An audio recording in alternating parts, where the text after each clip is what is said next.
ઉત્તર પ્રદેશમાં આવેલા ભીષણ વાવાઝોડા, વરસાદ અને કરા પડવાને કારણે ભારે તબાહી મચી છે.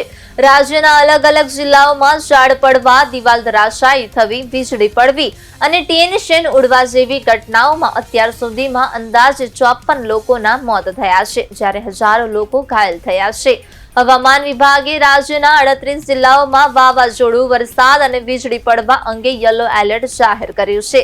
હવામાન વિભાગના જણાવ્યા મુજબ પશ્ચિમ ઉત્તર પ્રદેશ પર બનેલી ચક્રવાત સિસ્ટમ અને દક્ષિણ રાજસ્થાનથી આવતા પૂર્વીય પવનોની અસરને કારણે રાજ્યમાં અનેક સ્થળોએ 80 થી 100 કિલોમીટર પ્રતિ કલાકની ઝડપે પવન ફૂંકાયો હતો. બુધવારે બપોર પછી શરૂ થયેલો હવામાનનો આ ફેરફાર સાંજ સુધીમાં મોટા વાવાઝોડામાં ફેરવાઈ ગયો હતો. યુપીના અનેક જિલ્લાઓમાં મોટી જાનહાનિ થઈ છે.